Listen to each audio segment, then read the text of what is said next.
הטקס הזה מרגש ומיוחד מהרגיל ובבחינת מעמד היסטורי. זהו קורס קציני המילואים הראשון שמסתיים במשמר הגבול. בשורה חדשה לחיים שלא מפסיק להתעצם ולהתחדש בכל התחומים. אני תלוי בין ארץ לשמיים, כי אל מטיב אתה בחסדך. אני לבד, אני צריך אותך. אבא, אני בונה תיבה לפני שהמבול הזה יגיע וישטוף את כל התאבות. זמן אליי זוגות זוגות.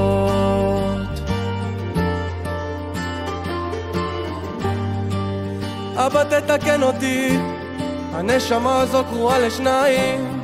אני עומד אבל חייב לזוז, תאיר אותי באור גנוז.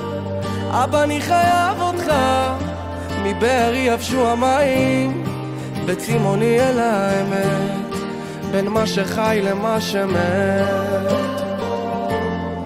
ואם החושך יקר, מוסמכים היום מפקדות ומפקדים ראויים מהשורה הראשונה הצפויים לשאת מעתה לתפקידי מפתח בפלוגות המילואים, ומלאכתם בשטח משמעותית לאין שיעור. הקורס הזה אפשר לכם להתבונן על החיל בפרספקטיבה אחרת, ובעיקר ייצב ובנה אתכם להיות המפקדים הכי טובים עבור אנשיכם. בכך סללתם אתם דרך לבאים אחריכם.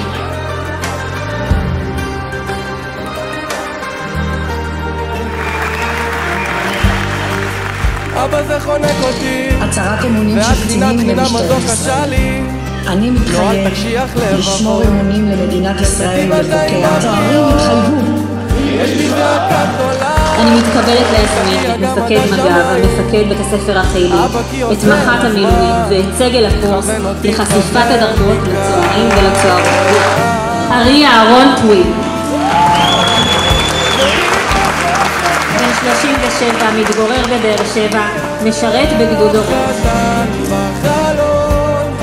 לתת לי קצת אור, יש ילד שמסתכל בי, אולי זה אני שפוחד לישון. משמר הגבול יוסיף להיות חומת המגן של עם ישראל מאז ומתמיד. אני מצדיע לכם.